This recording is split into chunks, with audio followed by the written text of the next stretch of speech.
okay ti kan live tralet sina foi thum kan live that na to ka ha thiam dik che lo na ti nge mo o Zanin hi ke en thei lo tak me ke ma live stream mi computer lama hian na ti nge ka ha thiam dik lo wa amar chu gallery a ka save a gallery en ka save nga upload chu ka upload don thong le ti kha kan soi le thong me ni chu mi som tung le pakwan lut chau to a ti khan mi som tung le pakwa lut chau to a em poni se Zanin kan live stream po thlat mai nak tinge mai o ka ha thiam chi lo wa elam setting lam hi ani em o ka te mar chu ni karing vak che box si lo setting lam setting lam hi ani du khop ma mar om la thi arun update ta chu mi chu tinge mai a en thei lo thlat thi July 28 to 7:54 schedule lagi na lang thlat me hai kha thiam lo wa live chat lam kha en thei page ko share wa show more for men's learn more live chat interaction po Zanin chu kan nei thei do lo ang khop mai eng po ni se min lo kha thiam ram don ya pin message moderator tuk lama elawin live ka tum chin don ya schedule lagi na lang thlat hi ka kha thiam lo wa fix start ka sha mai box si lo wa en han en kwal le lo chon txt lama ro nu to a f4 lama girls hang wsd no to nu da xop x enga anin thla mkp nu te okay an thla ka monica ti on chu le chuan spray gold te mayhem te shubo te francis 47 single fake f4 ke single 67 te mod sen te mr lot sen te mr lot sen hian squad mumal takha nei mo khatia at nei lo fa ang ve Zanin chu poi khop mai live stream lama kan eng lo thei don lo wa live chat interaction kan nei thei don lo wa mi lo kha thiam ram don ya kan technical lama problem o mani mela technical problem hi kan solve thei mai big c lo wa voi thumot mai ka try to amar chu solve thei mai big c lo wa in ti hian kan eng lo to panga amar chu in video da hi enlen na huna do na khami huna khan kongai takin no enlet ram do ne ti kan soile mo ni se trange Zanina lan mo hot mi songa le pathum mi songa le pali ro no chawati xd so par no ta thei hai kung te x fld so mon puya zodin puya ni mo corona ni te pt te guitar ro te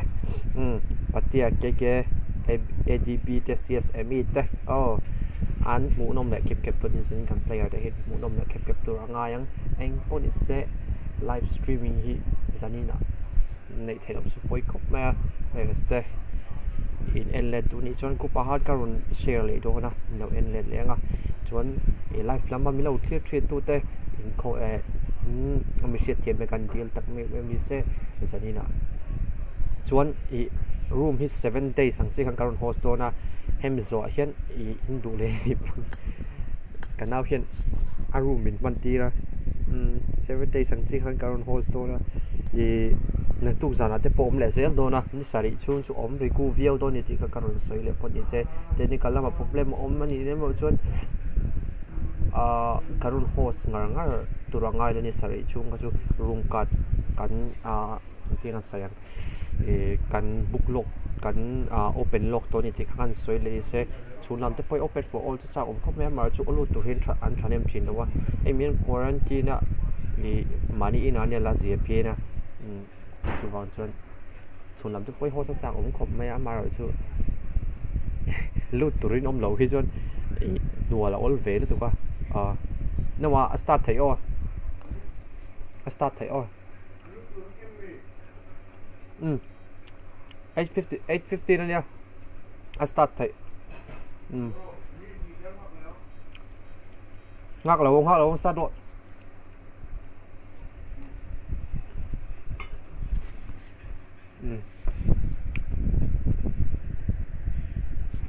Excuse me, kathak katuk.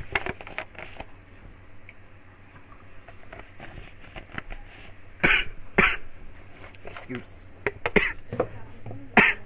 Kêu cái lem sual chiang tu. Oh hey, kan un lut chau le to players eng sat ne lut man ka that si lo en to le. Zanin.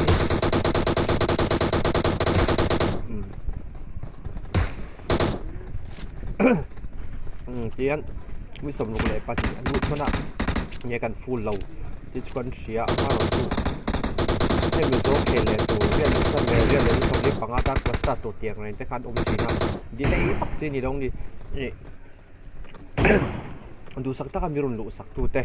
chunga kan lop em a chu ti rual chuan lu mo no le du tim lo an ko hian koi khak ni ya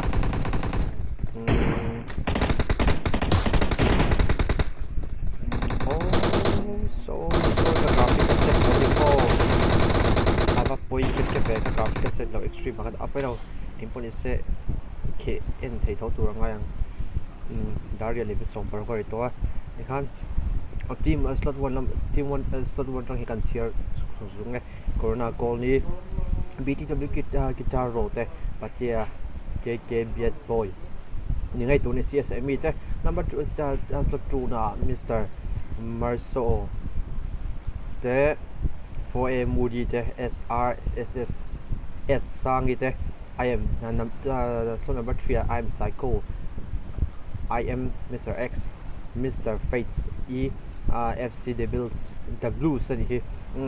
for na lama lerin omi fa nai ngai tu ni mel chelal pa e zana ni lo ti tu ngai khale khat ming sial dong hong khale GVZT then oma team 5 number teams team XS noob grumpy Nike stand oma WSD team 6 number WSD noto WSD A1 te XOPN XN ate R revamp David te MGP no te 7 na oma 8 number F4 Gus HAVNG John Glock X cap then oma then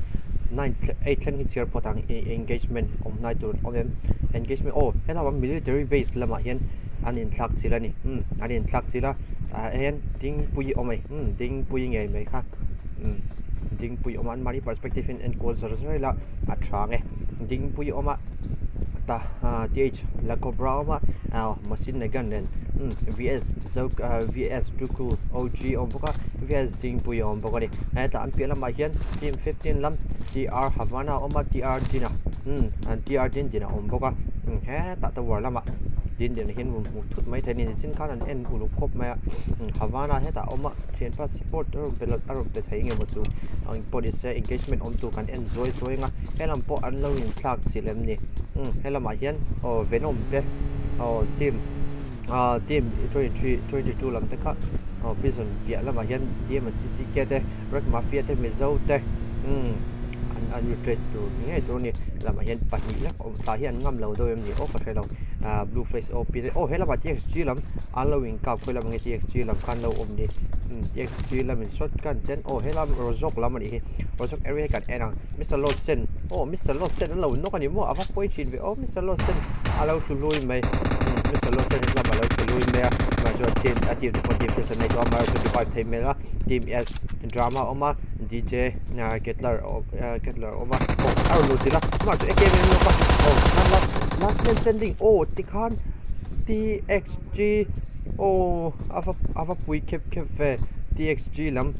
zo awaron che thop mai zo par te kha allo thini soni mo ava poi ve vitamin nen khan maro che zanin chu cheten la khem ve ton ang khop mai MKP no het la ba lo tlu meka XOP enga ala atlu poka ref and the bit here lo ma marjo supporter on pay time lo khop mai team thila minan lo chil pop mai amar chu la kam ngam tik lo helama an finish stone SOP enga kap ta tang han kap toro ilu chil jon i de law I am psycho over Mr. Mr. X oma face oma the blues om boka the blues face hian 2 kill sanai to run the vit an om nan shiava ang ve ka aka footstep lang lawa he lama school lama te po 4am wali SRS sangite an oma amar chuin kap melo that mai lami area kan en soi nga helama te po engagement om nai kop mai ma chu in kap le mai do tur nga yang helai engagement kan en zo nga venom hi last man standing tip 7 ani to zo out there chu khame ka kimate txg kimate ngai me so para le vitamin an lo chan to ni vitamin ngai dam doi mum lian pe me khamo w so ma ta hian awm na chun to ni ama chu iwen pin achaka thei rong ka pa txg la min third party run la thei mai thei ni iwen pin na run ka pa iwen pin da mai chu na ko me tun tu ma run update tr lam te pol min ka khoi la ngai tr lam te hin le ma lam military base lam ni hi tr lam tx vs ding pui helaman lo tlua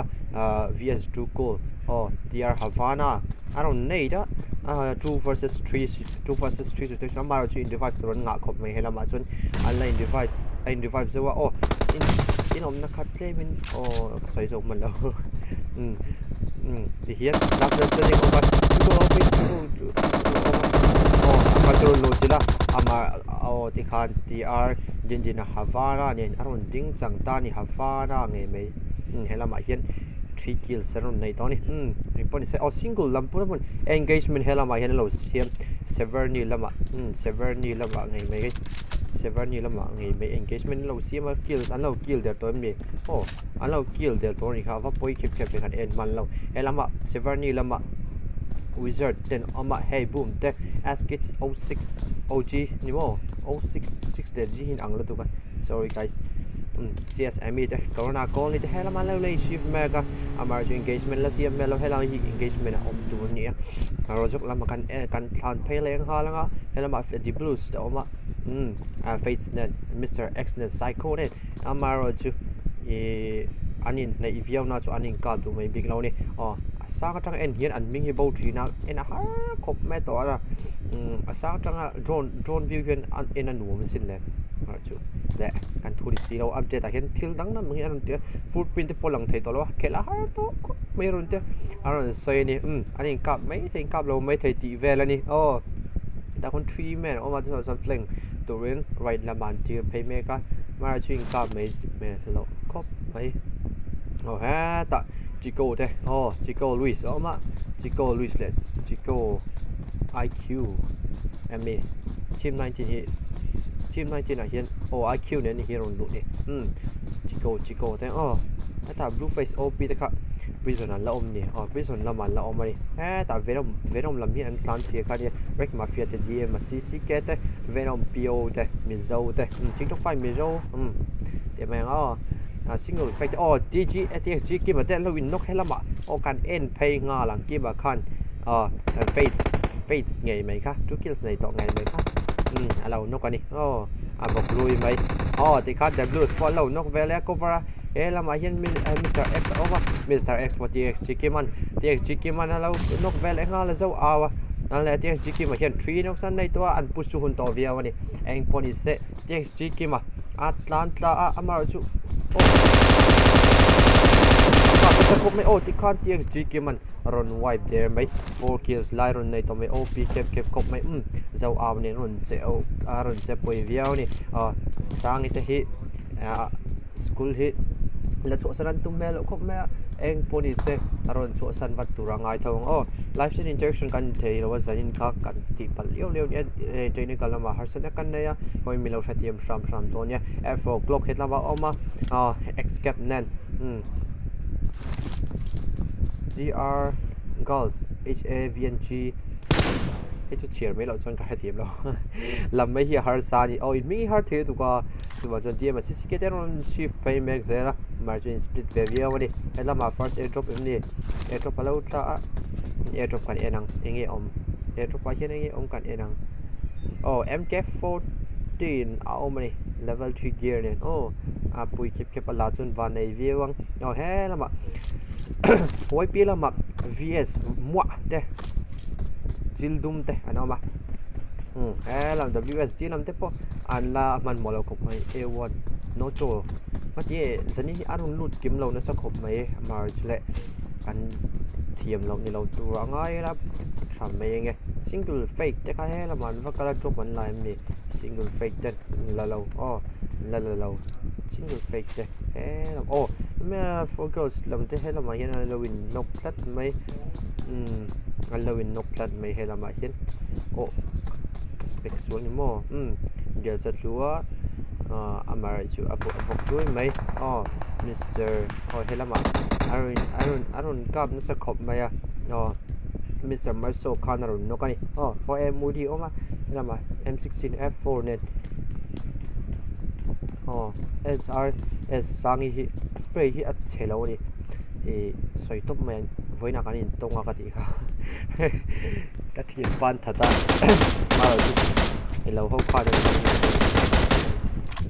vai ke di bon de na ron thana ni han revive thei me la ma ro chu pani lion tu an chan hi travio lo me the ni em poni se aron push don anime push ron sieva poem no marum pay SR sangi ne SR sangi fen sana lo ma chu tai yem me the ni poem muri oma hela ma engagement durin hela ma third party nei don tat bai TXG lam kharon chuka TXG lam maron shift to ama hi chan travio lo me the ni poem muri oma ta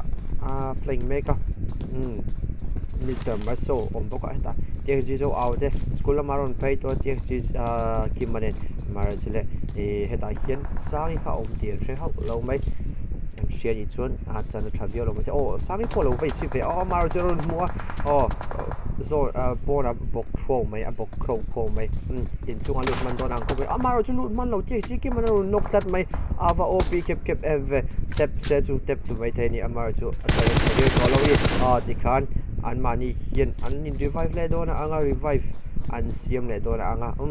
SR sangi nan revive dona ni OM within entama Mr. Marso hian revive meka dihan DM CC ke blue face OP ten le hetla malowin nok venom OP kha hela ma hian lowin nok ani alowin wipe derem ni four face te kha van pe ka te la prison tlang la man oma athlang la ma kon mi zo tito fai mi zo ten rang mi fe ten lu dan lo check mo la an dial le khop mai lu dan du veng an khop mai dia ma CC ke hen tu kel so de venom OP amar chu kap achaka tin excellence din puyan venom OP run that ngal der mai dikhan one kill sa run confirm ngala amar chu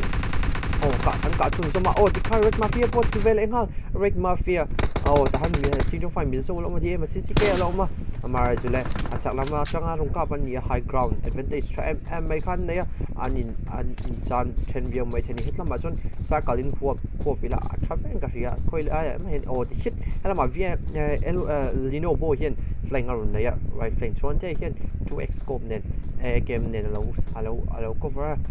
tin po hian M762 lab 16 hold mega ni mizo tito fai mizo te ani revive so dikhan red mafia ne ai kill mega game CC ke around spam pop mai aning kap night tu ri an vak to lo VS la po aron lu ta mar chu an lu na thavio lo ka soi jo man lo aron kap klub man ani aron kap tar man ani TXG ke ma de zo aw de aron pay mega hela ma hin hela ma third party tour DR din ate Havana ate hela ma hin 5 kills around 18 kills 5 kills around 18 DR lam hian tlama chun hela ma engagement kan en fail episode lama kan fail nga dia ma CC ke red mafia ne ting fai mi zo hela ma hin an nu hian lino boy kha arun king tian thelo em ni van pe ka ne kan van pe ka hian high ground advantage MMA lino cover net ne ai ti so pe dia ma CC ke in FLX din puyaron noka XFLX din puy ama chon te hian revive patuma lino boy hian buka ka bero itilai tlak lino boy ti khan pon chung lo ka ba jana khadelo ahoi avia wani lino boy hian ka hen high ground advantage van pe ka hen nei that in nga ti rung ka pui lo lino boy ti ma si ke lino boy nok ve that merek ma pen lino boy no ka amar chu confirm ngal dai mai van pe khan ati tur hai set ani tu ai chuan run cover thei tur ni a rek mafia heta hian 1 kill san nei to in revive meka a thian te pan hin tlu hlui mai ni ti ma si ke po a tama pora bok ro mai in chung lama lu se chu ati fu vi mai theni ki to find result te ti khan a chak lama ta in rek mafia aro nok vele ya so GOU chan te in te khan aro nok vele ya an chan hi tha viau lo ni prison hi chu cover all cop mai ti khan aro wipe there mai an chan kha thavak lo ni ka ti so elama F4X cap te po aloin ai kap thei din hunan ding rang ma mar chu aning kap du mai big lot TXT lam hian 8 kills lam lai lo nei to ni he 8 kills lai lo nei to escape F4 glock ani he SR sangi ngai mai kha for em mudi Mr. Marso then oma tama hian team li lai mai aning anin stack up ani sorry guys Zanin himo ka soi so lo chuan ti bai teng ka ti sol lo chuan 360 480 ka dain ka sia 720 ka network hack lut to mo in end tak so lo ka sia 480 ka dain ka sia 720 da hian a graphic chu fia ngang me amar chin end chong lo ka sia la ma hian ka da ta lo ni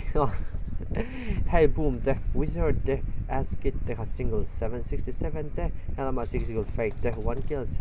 yesna polina omani no rek mafia te kill feed aron lang ve chau me ws no to TXG lama engagement an TXG Grand Prix khan alo ka pani khoila nge helam WSD lam hini Grand Prix WSD no to Grand Prix te ngai mai kha ani lo so ke ani sorry guys lama hian an device meka helama ta TXG Nigex Grand Prix nu na no ma lama lo in wipe fel ni ngai tur ni Grand Prix can 2 kills aron nei to Nigex 69 te mayhem te lama hian oma mar chu barman squad house hold an tum mel kop me lama hian drop pikan en le lokang drop hian third drop air drop ni MG3 mai ha kai man nuam kan ti khoba spray hi bon view ni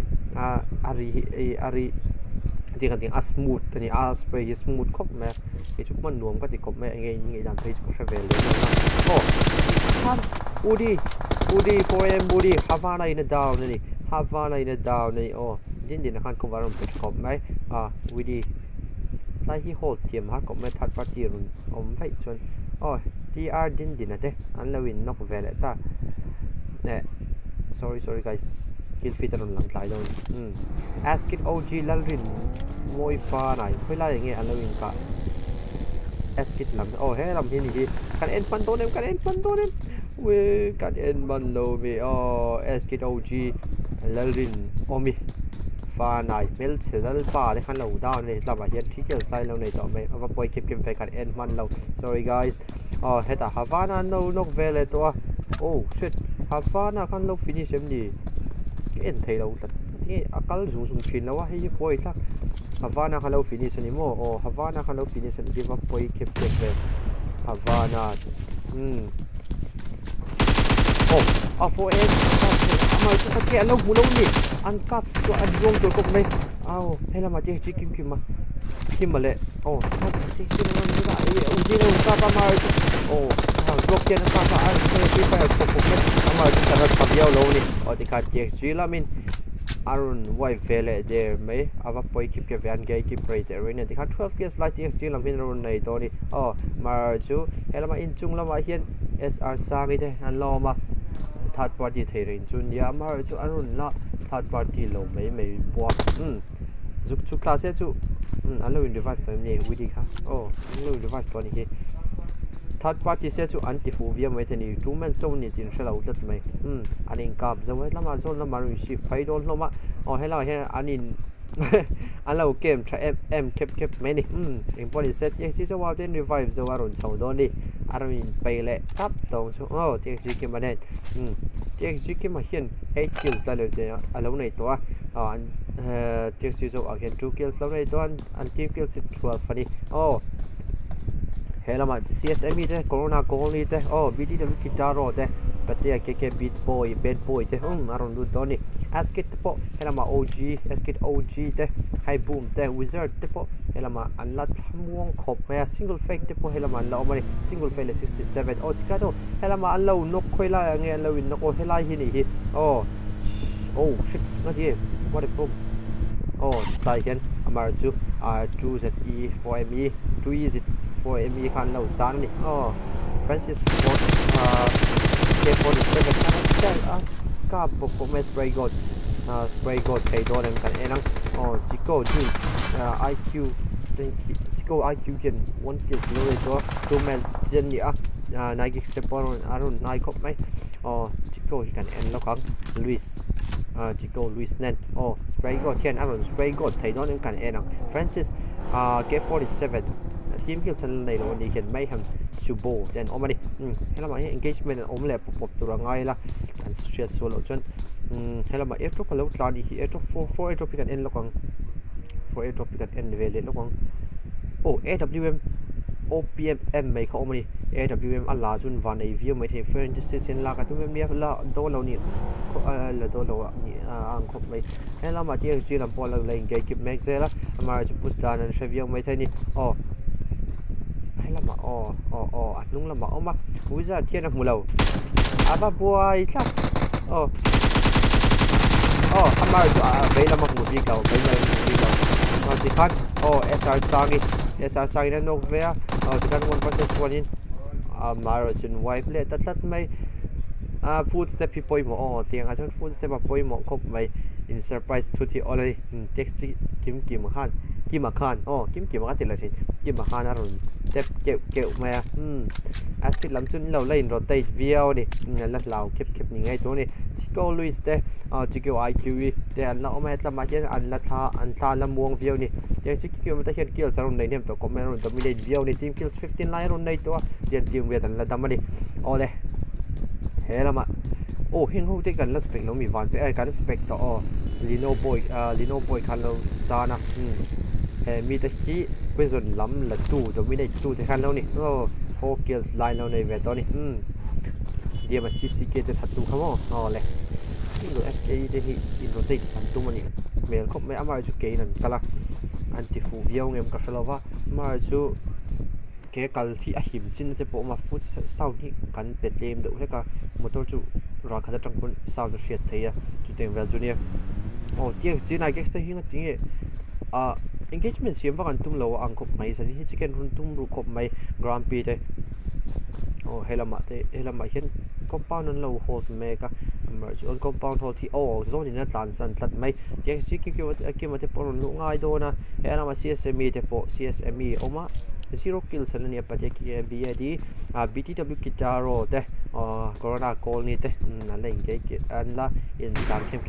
an muem ni helama hian chuan te kha an muem ni team nai lam an mu ni mela van pe ka te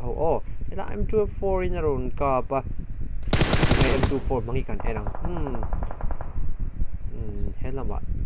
M24 in around ka pa maro BTW kitaro aron noklat mai van pe khan BTW kitaro aron noklat mai helama hey boom te pon lawin nokani helama nai kek sele ngai mai ka engagement ala usiama helai hian askit old 6 in revive hey boom ka revive me ka maro chu alom nei full anding lamatagin aron push thei lat mai push su anti fu viang mai thi maro chu engzan yen ni ti traffic silo push nam big lava chico IQE te compound aron third party te ding me ka elama hian ati BTW kitaro hi an revive lo ni kitaro hi an revive ngam lo ni corona colony po oma no smoke sak do na CSME po oma an chet pa he vok lui ni hela hian elama hian tran pui ka nga ye in vai in run pei ro ti don nge train lo ge ki pula ti don bo set em lo heta tianga chon in shet chop ka ring thowa kan soi ve me pe nga score ta chuan leader poi mo ti score CSME pu van pe ka na ron nok vele tlan me van pe ka khep me ya amar chu tikha chuan pi ti tim guitar ro kha chu athing ei do ni lead out ngei do ni M24 mang khani pate ki BAD hi aron tu vele do le tu vete ulit tok 1 HP guitar ro chu mar chu thiman sha mani no CSM la chan thaya an chan ngei chu karinga an chan ngei van pe ka he ron ngei kep thavio ni mar chu van pe thei third party nei ni nung la ma khian third party nei ni mel khop mai he la ma khian TXG zo out der ron phei vele to kills ron nei tem kep to ni TXG kem der ron phei vele to avan pe ka tharun third party video ni chan te he la ma chan te na mo TXG ke ma ka pa ma engine pui khan zo awan nok to last man standing he la ma khian zo aw kha ta buk lui to ni TXG kim ma ka ti khan ava pui kep ve chan te ngei mai khan la kills nga ngei mai kha aron thada ni ti top mang chan te ngei mai khan CSM te zone an lungai third party nei tin che chun kalvat to tu hi ni ngati lo lo om ni khomo ka tran te re zo ni ngati nge in rotate mon viau ni van pe ka te zone la man lu ta an tlan kep mani zone ni nan ei lum tiran ti po la omalom ne nai ke se hela ma compound na lo hold mega amar ju zone na shift nai lo compound hold ti chana chin te po oma hela ma ti khan CSM chu anok ta nge CSM te kha anok ta ni zone in nok ti ri poi ko mai skip te hela ma oma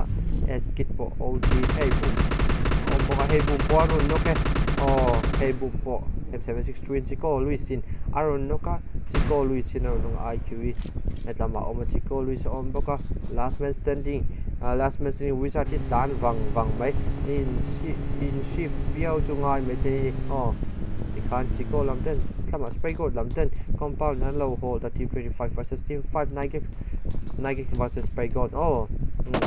Francis 47 na frag dona at nok thei do dem kan enang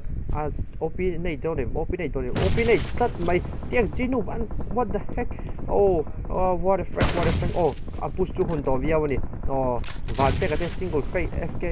etlama hian low ka buka single fake ki oma last man setting ti kan single fake last man standing 67 single 67 hello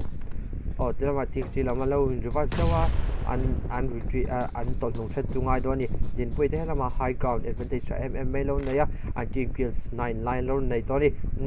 helaman thlang lama hian aning kap khep wizard hi zona zoi mong in lu se chu ti fu viau mai thani lai so hold na tu tam khop mai Luis te hi lama hian zone puna an line lu khep IQE te hi spray gold in TXG Grand Prix alo nok veleta nagex ela malo oma noobs on boka nagex on boka amar chu anthony travio mai the 24 lam spray gold lam deron pusha on siama Francis 47 mudonem tinga jan pre fire poi motor viau ni third party tong tan mai atarin van pe ka ten aron boka mai hem subo aron van pe kan mai hem subo boka mar chu sama van pe ka ta third party ron na apa che se bi pe tikan ko TXG Grand Prix wa amar kilo ta tikan amar chu TXG spray gold in tikan OPFM main open tikan OPFM main aron finish vele tari spray gold mình pu zo về đâu tụi này ale team kills 3 on này to Francis K47 hiện 2 kills on này to Chico IQE hiện 1 kills Chico Luis hiện 2 kills on này to van pe ka te ngai mi khi an engagement and sim don angko mai team din la dama van pe ka te na rong ka pa silai mu ron leng jj mai an ron leng jj mai van pe ka te ngai mai hi rong ka ba din pu ya oma din ka pa din pu ya tu thante oma thante hian cover thei don van pe ka hian van pe cover fire pe maro chu ti khan Chico Luis po an ta ti khan ron white vele there tani van pe ka chat we khop ke po me 6 skills lai ron nei to ni an define so meka exit po hian 4 kills ron nei to bokari team thum chen dam ta wizard hi open up box so me spray god and ma compound laman lo hol ta ma chu zone ai shift fa dangai a pass shift masa 47 shift masa AWM OP what he open fire target van pe ka ten om ti selo ni again van pe ka ten om ti selo đại khám ha phết này đuổi chuan cái gì còn second down phá ta này thì kan van play kan one kills okay van play kan stop the team top lambi akka blue wizard kaka mani spray go thi ta to wizard to lamala chan sa thaviau lo mai thei ni eram van play ka thei run dominate to viau ni run ngam to viau ni okay fakte PUBG live stream join okay now spray go here 24 one man 12 one man army yan ma chu van play ka thei stream na san dia yan engagement and CM pop man aron spray pop man example to point here aron pusha tiat dingai na shela kan chuan te an GOU kwa khan chan te kan aron down tani one man army spray go la hi lai shi khop me ama ju zone pon lama tan nga tinge zone pon lama tan athidon khop mai athidon kan to in lum don zone ti kan lum tani boy kep puk mai nga tinge mo zone in lum tin Zanin chicken dinner 10 6 10 40 kills line merun na ya second 10 3 kills on ya third 10 3 kills on ya the kan result count update on ya John Zanin live stream hi YouTube lama en tun kan upload on ni kan soi le ni se thange za vai motimang traffic wala